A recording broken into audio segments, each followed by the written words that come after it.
الصلاة والسلام والتحية والإكرام على سيدنا ونبينا وشفيع ذنوبنا وطبيب نفوسنا حبيبنا وحبيب إله العالمين أبي القاسم محمد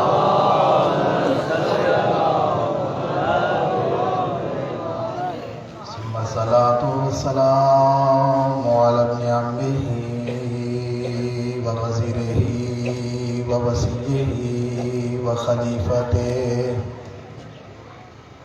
نور الأنوار حجة الجبار والد الأئمة الأطهار قسيم الجنة والنار المولود في البيت ذي الأستار إمام المشارق والمغارب الذي حبه فرض على الحاضر والغائب أسد الله الغالب غالب على كل غالب علي بن أبي طالب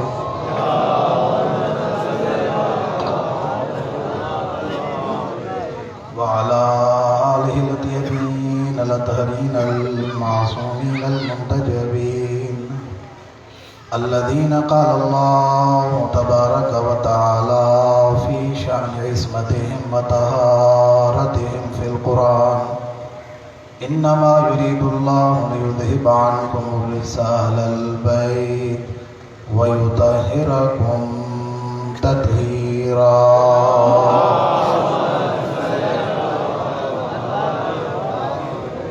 ورحمة الله على أحبابهم وشيعتهم ومواليهم ولعنة الله على أعدائهم ومنكري فضائلهم وعصمتهم وغاصبي حقوقهم أجمعين أما بعد فقد قال الله تبارك وتعالى في كتابه المجيد وفرقانه الحميد وهو أصدق الصادقين وقوله الحق بسم الله الرحمن الرحيم وإن تعدوا نعمة الله لا تحصوها صلوات بحق محمد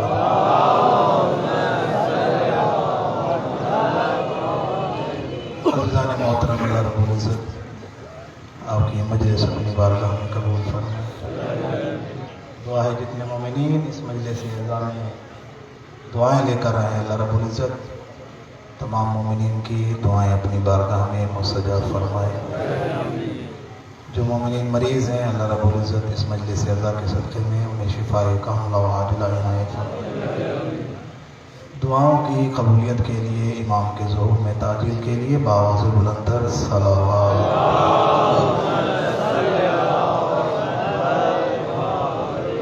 توجہ ہے آپ حضرت تھکے ہوئے تو نہیں بیٹھے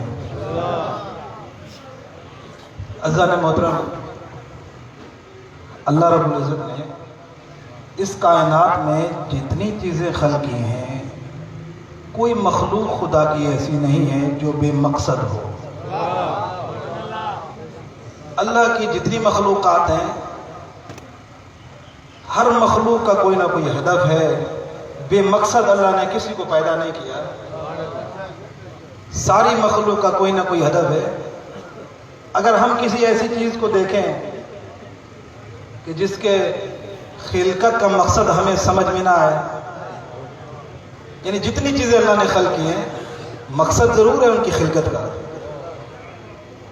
انسانوں میں کوئی بشر ہے وہ بھی بے مقصد نہیں ہے حیوانات میں کوئی حیوان ہے وہ بھی بے مقصد نہیں ہے نباتات میں کوئی پودا ہے وہ بھی بے مقصد نہیں ہے جمادات میں کوئی پتھر ہے وہ بھی بے مقصد نہیں ہے عزیزان گرامی اگر ہم اللہ کی مخلوقات کو دیکھیں اور اللہ کی مخلوقات میں کسی مخلوق کی خلقت کا مقصد اگر ہمیں سمجھ میں نہ آئے تو یہ ہماری کم عقلی کی علامت ضرور ہے لیکن جس نے پیدا کیا ہے اسے پتہ ہے کہ میں نے ان کو کیوں خلق کیا ہے ہماری کم علمی ہو سکتی ہے ہماری کم عقلی ہو سکتی ہے کہ ہمیں خدا کی مخلوقات کا ہدف، ان کی خلقت کا سبب معلوم نہ ہو؟ یہ عزیزان گرامی ہماری کم علمی کی علامت ہو سکتی ہے، لیکن اللہ جانتا ہے کہ اس نے کائنات میں کوئی شے بے مقصد پیدا نہیں کی ہے۔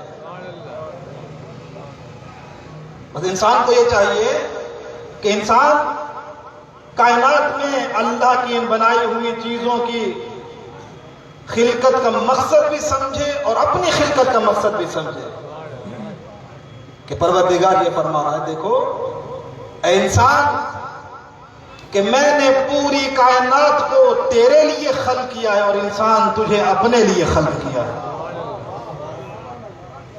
پوری کائنات کی چیزیں اللہ نے انسان کے لیے خلق کی اور انسان کو اللہ نے اپنے لیے خلق کیا ہے۔ اپنی خلقت کا مقصد سمجھیے، اللہ نے آپ کو کتنی عزت دی ہے۔ پوری کائنات خلقت الخلق لاجلک، انسان ہر شے میں نے تیرے لیے خلق کر دی، ہر شے انسان کی قدرت میں دے دی، انسان کی طاقت میں دے دی ہے۔ فرمایا تجھے میں نے صرف اپنی ذات کے لیے خلق کیا، اور پھر ایک جگہ ارشاد فرمایا وما خلقت الجن والانس الا لیعبدون، فرمایا میں نے انسانوں اور جنوں کو صرف اپنی عبادت کے لیے خلق کیا۔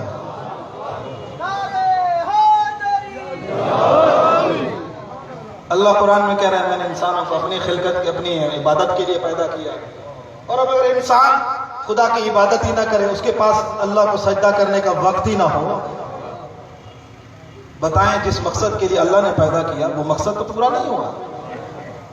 آپ ذرا بتائیں، ہم بازار سے کوئی چیز خرید کر لاتے ہیں جس مقصد کے لیے خرید کر لائیں، اور ہم گھر آ کر اس چیز کو استعمال کریں جس مقصد کے لیے لائے، وہ مقصد ہمیں حاصل نہ ہو تو کیا کریں گے؟ غصہ ہو جائیں گے یا نہیں ہو جائیں گے؟ کہ وہ جس مقصد کے لیے پیسے خرچ کے میں لایا ہوں وہ مقصد تو میرا حل نہیں ہو رہا، اٹھا کے باہر پھینک دیں گے، کہیں گے اس چیز کا فائدہ ہی نہیں ہے، جس مقصد کے لیے لایا ہوں وہ میرا مقصد ہی پورا نہیں ہو رہا۔ ہم آپ اگر دنیا کی بنائی ہوئی چیزوں سے اپنا مقصد پورا نہ کریں تو ہمیں غصہ آتا ہے۔ عزیزان گرامی اللہ نے پوری کائنات انسان کے لیے خلق کیا، انسان کو اپنی عبادت کے لیے خلق کیا۔ معلوم ہوا اللہ کے نزدیک محترم وہی ہے، عزت والا وہی ہے جو اپنے خلقت کے مقصد کو سمجھے اور اس پر عمل کرے۔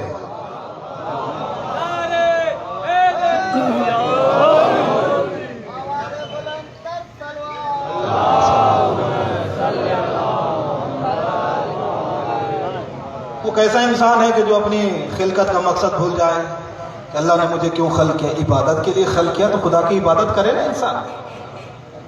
اس پروردگار نے اپنی عبادت کے لیے خلق کیا، اشرف المخلوقات بنا دیا۔ پوری کائنات میں انسان کو اللہ نے اشرف المخلوقات بنایا۔ کتنی ایسی مخلوقات ہیں جن کو اللہ نے انسان کے تابع قرار دے دیا اور انسان کو عزت عطا کی اللہ رب العزت نے۔ ذرا عزیزان گرامی ہم اپنے وجود کے اندر دیکھیں اللہ نے ہمیں کیسی نعمتیں عطا کی ہیں۔ یہ ہاتھ ان کی قوت گرفت خدا کی نعمت ہے، یہ آنکھیں ان میں دیکھنے کی طاقت خدا کی نعمت ہے، یہ کان ان میں سننے کی طاقت خدا کی نعمت ہے، یہ زبان اس میں بولنے کی طاقت خدا کی نعمت ہے، یہ پیر ان میں چلنے کی طاقت خدا کی نعمت ہے، یہ دل اس میں دھڑکن خدا کی نعمت ہے، اور یہ دماغ اس میں سوچنے اور سمجھنے کی صلاحیت خدا کی نعمت ہے۔ اللہ نے اتنی نعمتیں عطا کی انسان کو، یہ ہمارے وجود کے اندر ہیں کہ اللہ رب العزت نے کتنی نعمتیں انسان کو عطا کی ہیں۔ یہ ہمارا وجود ہے عزیزان گرامی کہ اگر ہم اپنے وجود میں نعمتیں دیکھیں، لا تعداد نعمتیں اس پروردگار نے عطا کی ہیں۔ یہ تو صرف ہمارا وجود ہے، ذرا کائنات میں آ کر دیکھیں عزیزان گرامی، یہ سبزہ اس کی شادابی خدا کی نعمت ہے، یہ دریا ان کی روانی خدا کی نعمت ہے، یہ سمندر اس کی طغیانی خدا کی نعمت ہے، یہ سورج اس کی گرمی خدا کی نعمت ہے، چاند اس کی ٹھنڈی روشنی خدا کی نعمت ہے، یہ ستارے ان کی چمک خدا کی نعمت ہے، یہ زمین و آسمان خدا کی نعمت ہے، یہ پہاڑ ان کی بلندی خدا کی نعمت ہے، یہ سبزہ اس کی شادابی خدا کی نعمت ہے، یہ پھل ان کی مٹھاس خدا کی نعمت ہے۔ فرمایا انسان میں نے تجھے ایسی لاتعداد نعمتیں دی ہیں، اگر تم ان نعمتوں کو گننا چاہو تو تم میری نعمتوں کو گن نہیں سکتے ہو۔ اللہ اتنی نعمتیں انسان کو عطا کی ہیں، کیوں انسان اپنی خلقت کا مقصد بھول گیا؟ پروردگار کہہ رہے میں نے انسانوں اور جنوں کو اپنی عبادت کے لیے خلق کیا۔ ہم کتنی عبادت سے محبت کرتے ہیں؟ ہم تو ان اماموں کے ماننے والے ہیں جن کی ایک ایک رات کی نمازیں 1000 رکعتیں ہوتی تھیں۔ ایک ایک رات کی عبادت ہم کہاں ہیں عزیزان گرامی کہ ہم نے کبھی اپنے خدا کو بھی پہچانا ہے، جس نے ہمارے لیے پوری کائنات کو خلق کیا؟ آج اگر آپ پانی پیے تو پانی کا بھی بل آپ کے پاس آتا ہے، ٹھنڈی ہوا لینا چاہیں تو اس کا بھی بل آپ کے پاس آئے گا، ایسے ہے یا نہیں ہے؟ گاڑیوں پہ گھومیں تو ان کا بھی بل دینا پڑتا ہے، پیٹرول کا خرچ، ایسے ہے یا نہیں ہے؟ لیکن اس اللہ رب العزت نے ہمیں آنکھیں دی ہیں لیکن بینائی کی ہم سے قیمت نہیں دی ہے، پینے کے لیے پانی دیا، بل نہیں مانگا ہے، سانس کے لیے ہوا دی ہے لیکن اس پروردگار نے ہم سے بل نہیں مانگا ہے۔ لیکن ہم کتنے ناشکرے ہیں، اتنی نعمتیں اللہ نے دی ہیں، ہمارے وجود کے اندر بھی نعمتیں ہیں، ہمارے باہر بھی اللہ نے نعمتیں دی ہیں، اور ساری نعمتیں انسان کے تابع کر دی، اور پھر اللہ رب العزت نے انسان کو اتنا محترم بنا دیا۔ عزیزان گرامی، انسان کو ضرورت تھی ہوا کی، اللہ نے ہوا کا انتظام پہلے کیا، انسان کو بعد میں بھیجا۔ انسان کو پانی کی ضرورت تھی، اللہ نے پانی کا انتظام پہلے کیا، انسان کو بعد میں بھیجا۔ یعنی عزیزان گرامی، اللہ رب العزت نے اس کائنات کو خوبصورت بنا دیا، زمین کا فرش بچھایا، آسمان کا شامیانہ لگا دیا، ستاروں اور آفتاب سے اللہ نے اس کائنات کو جگمگا دیا، پھر انسان کو بھیجا، اور جب انسان کو اس دنیا میں بھیجا تو اللہ رب العزت نے قرآن میں انسان کی خلقت کا قصیدہ پڑھا ہے، فرمایا لقد خلقنا الانسان فی احسن تقویم، ہم نے انسان کو بہترین صورت عطا کی ہے۔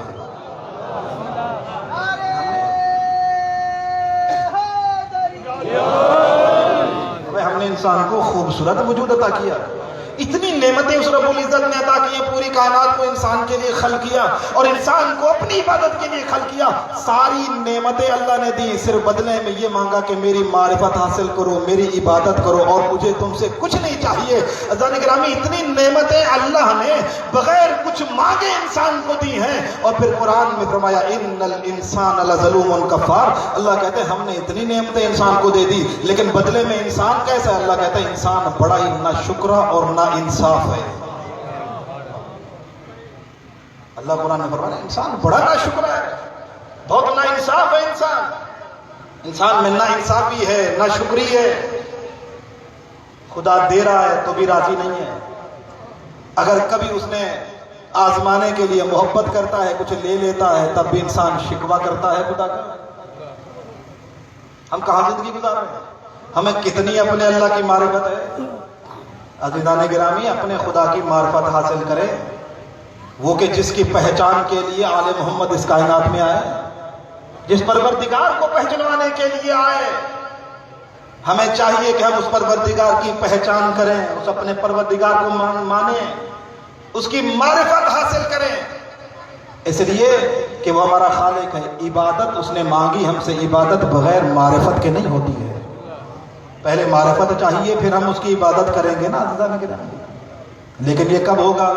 کہ جب ہم علم حاصل کریں، جب ہم تعلیم حاصل کریں، علم سے انسان کے اندر شعور آتا ہے، اس لیے سیکھنے کی کوشش حاصل کریں عزیزان گرامی۔ دینی مدارس موجود ہیں، دینی ادارے موجود ہیں، ہمیں جا کر علماء سے علم دین حاصل کرنا چاہیے، ضروریات دین سیکھیں۔ مولا کا شیعہ جاہل نہیں ہونا چاہیے، اور نہ ہی کسی جاہل کو اہل بیت پسند کرتے ہیں، وہ عالم ہیں تو پسند بھی اسے کریں گے کہ جو علم سے محبت رکھتا ہو۔ اس لیے اپنی خلقت کے مقصد کو سمجھیں، ہدف کو سمجھیں۔ اللہ نے کائنات میں انسان کو بھیجا تو عبادت کے لیے بھیجا ہے، کھانے پینے کے لیے یا عیاشیاں آرام کرنے کے لیے اللہ نے اس کائنات میں صرف نہیں بھیجا ہے۔ عزیزان گرامی، اللہ کہتا ہے کہ انسان اپنی خلقت کے مقصد کو سمجھے کہ میں نے انسان کو پیدا کیوں کیا، اتنی نعمتیں اللہ نے عطا کر دی ہیں، ذرا سوچئے تو صحیح عزیزان گرامی۔ یہ وہ انسان کہ جس کے بارے میں مولا کائنات یہ فرما دے کہ اے انسان اتزعم انک جرم صغیر، اے انسان تو یہ سمجھتا ہے کہ تو ایک چھوٹا سا جسم ہے؟ فرمایا نہیں، وَلَقَدِ انْطَوَىٰ فِيكَ الْعَالَمُ الْأَكْبَرُ، فرمایا تو ایک چھوٹا سا جسم نہیں ہے، ذرا اپنے اوپر غور تو کر، تیرے اندر اللہ نے ایک بہت بڑی کائنات رکھ دی ہے، ذرا غور و فکر تو کر، اللہ نے تیرے اندر ایک بہت بڑی کائنات رکھ دی ہے، ذرا غور و فکر کر۔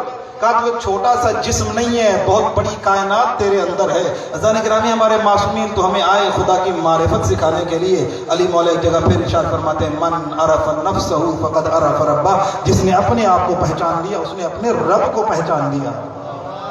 دیکھ رہے ہیں انسان کی عظمت کیا ہے، اللہ نے کیسا انسان کو پیدا کیا، اشرف مخلوقات بنا کر پیدا کیا اور ایسا بنا کر پیدا کیا، فرمایا اپنے آپ کو پہچان لے تو خدا کو پہچان لے گا۔ عبادت میں زندگی گزرے، مقصد پر زندگی گزرے۔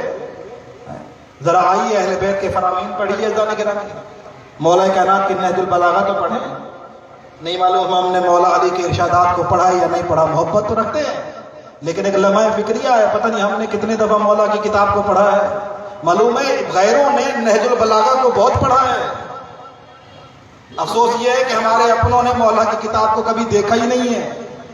ذرا دیکھے تو تھی، جس نے علی کو پہچاننا ہو وہ نہج البلاغہ پڑھ لے، مولا علی کے خطبات کو دیکھیں علی کا علم کیا ہے۔ آئیں ذرا علی کا علم دیکھنا ہے تو نہج البلاغہ ذرا پڑھ کے دیکھیے کہ جب غیروں نے اس کتاب کو پڑھا ہے، جار جرداق ایک عیسائی ہے اور غیر مسلم تھا، اس نے عرب ہے، اس نے کتاب لکھی، تاریخ دان تھا، کتاب لکھنے کے بعد اس نے مولا جب نہج البلاغہ پڑھا نا، اس نے کہا میں نے کئی بار نہج البلاغہ کو پڑھا ہے۔ لبنان کا رہنے والا عیسائی، مسلمان بھی نہیں تھا، ایک رائٹر ہے، مولا علی کی نہج البلاغہ پڑھ کے لکھتا ہے کہ میں نے علی کی کتاب کو کئی دفعہ پڑھا ہے، اور یہ لکھنے کے بعد اس نے مولا علی پر 6 جلدوں میں کتاب لکھی ہے، اس نے غیر مسلم ہو کر 6 جلدوں پر مولا علی پر کتاب لکھی، اور کتاب لکھنے میں جب آخر میں آتا ہے تو ایک جملہ لکھتا ہے، کہتا ہے جب قیامت کا دن ہوگا میں اللہ سے شکایت کروں گا، میں کہوں گا پروردگار تیرے خزانے میں کیا کمی آ جاتی جو تو ہر زمانے کو ایک علی دے دیتا۔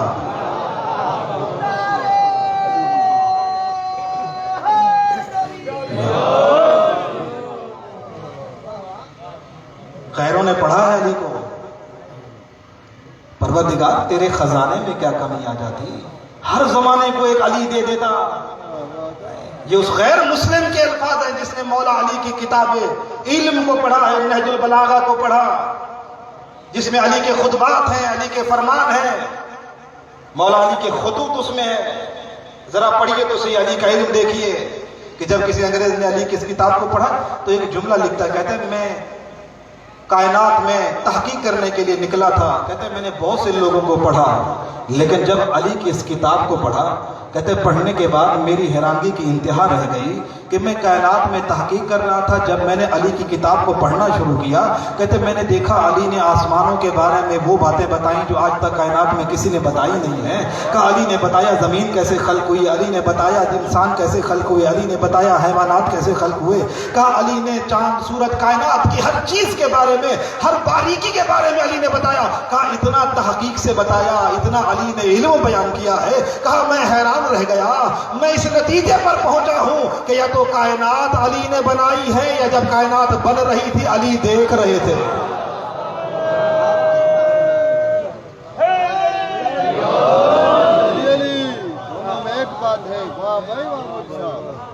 میں حیران رہ گیا، یا کائنات علی نے بنائی یا پھر علی کے سامنے بنی ہے۔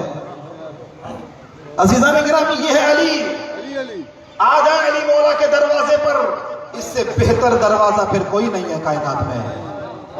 جہاں اللہ نے ہمیں اپنے وجود کے اندر اور اس پوری کائنات میں اللہ نے ہمیں لاتعداد نعمتیں عطا کی ہیں، وہاں خدا کی سب سے بڑی نعمت یہ ہے کہ اس پروردگار نے ہمیں در علی عطا کیا ہے۔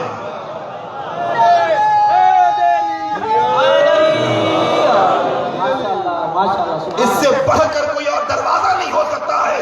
جس کے دروازے پر جاؤ گے وہ کسی سے مانگتے ہوئے نظر آئے گا، لیکن علی کے دروازے پر آؤ گے علی نے کبھی کسی سے مانگا نہیں ہے، کائنات کو ہمیشہ عطا کیا ہے۔ یہ علی کا دروازہ ہے، اس لیے سمجھ جاؤ دنیا والوں، ان کے دروازے پر جاؤ کہ جو کائنات کو عطا کرتے ہیں، ان کے دروازوں پر نہ جاؤ کہ جو بھائی بھیک مانگنے والے ہیں، ان کے دروازے پر نہیں جانا چاہیے۔ عزیزان گرامی کسی نے کہا تھا کہ حاتم طائی تو بہت بڑا سخی تھا، کہا کیسے؟ کسی معصوم سے کہا کیسے؟ کہا 7 دروازے تھے، جو بھی دروازے سے جس دروازے سے جاتا تھا، ہر دفعہ جس دروازے پہ جاتا تھا، ایک دروازے پہ، دوسرے پہ، تیسرے پہ، کہا 7 دروازے پہ کوئی جاتا تھا ان کو وہیں 7 دروازوں سے عطا کرتا تھا۔ ایک ہی آدمی اگر 7 دروازوں پہ چلا جاتا تو حاتم طائی اتنا سخی تھا، کبھی اس نے واپس نہیں کیا کہ ابھی تم پہلے دروازے سے لے کر جا رہے ہو، پھر دوسرے دروازے پر آ گئے، کہا 7 دروازے سے اگر کوئی چلا بھی جاتا تھا تو حاتم طائی عطا کرتا تھا۔ بہت بڑا سخی تھا۔ معصوم فرماتے ہیں یہ کیسی سخاوت ہے؟ آؤ، سخاوت یہ ہوتی ہے کہ علی ایک دروازے سے اتنا دے دیتے ہیں پھر کسی دنیا میں کسی دروازے پر جانے کی ضرورت ہی نہیں پڑتی۔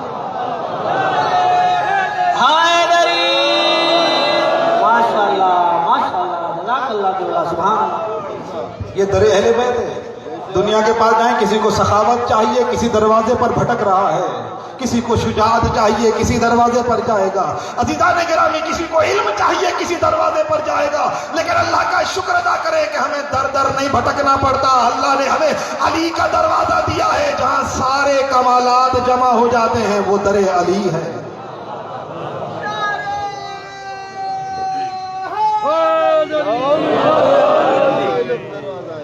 اللہ کا شکر ادا کریں کہ اللہ نے آپ کو علی جیسا امام عطا کیا۔ یہ سب سے بڑی نعمت ہے، اس لیے کہ علی کی محبت ایسی نعمت ہے آپ کے دلوں میں۔ عزیزان گرامی، اس نعمت کا قدر کریں، اس لیے کہ یہ ایسی عظیم نعمت ہے جس کے بارے میں قیامت والے دن سوال کیا جائے گا۔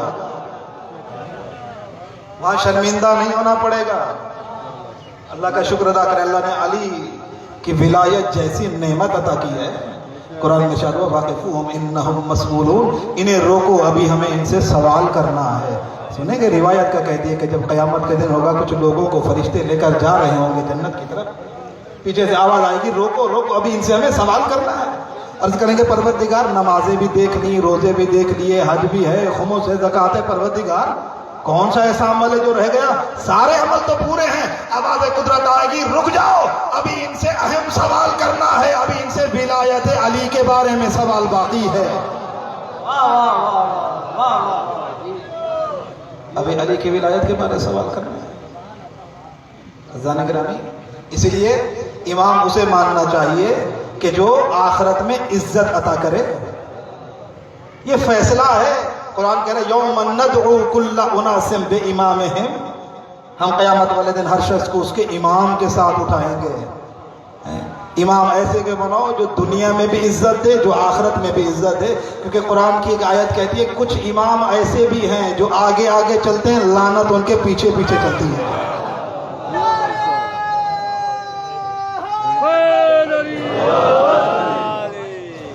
ایسے تو نہ ہو قیامت والے دن کھڑے ہوتے ہیں ہمیں تو بخشواؤ، تو کہیں پہلے ہم اپنے تو جان چھڑوا لیں۔ کہیں ایسا نہ ہو عزیزان گرامی، امام وہ ہو جن کے بارے میں رسول فرما کے جائیں یا علی انت قسیم النار والجنہ، علی تو جنت اور جہنم کا تقسیم کرنے والا ہے۔ جن کی محبت جنتی اور جہنمی کا فیصلہ کر دے، امام ایسا ہونا چاہیے عزیزان گرامی۔ وسیلہ وہ ہو، دیکھیں اگر ہم یہ چاہتے ہیں کہ ہم آخرت میں کامیاب ہو جائیں تو پھر ان کا دامن پکڑیں جو آخرت کے بھی مالک ہیں، جو دنیا کے بھی مالک ہیں۔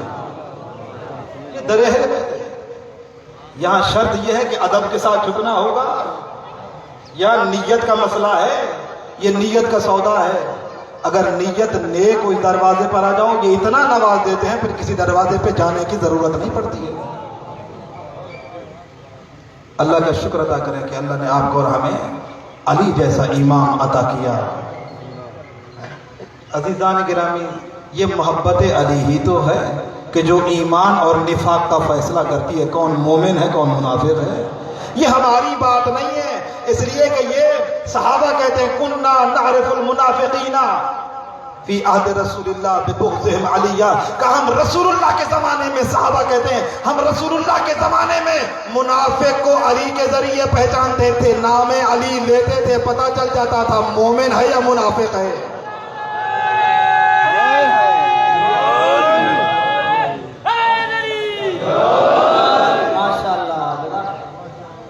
اللہ کا شکر ادا کریں، جیسا امام اللہ نے آپ کو ہمیں دیا ایسا کائنات میں کسی کے پاس نہیں ہے، کسی کے پاس ایسا امام نہیں ہے۔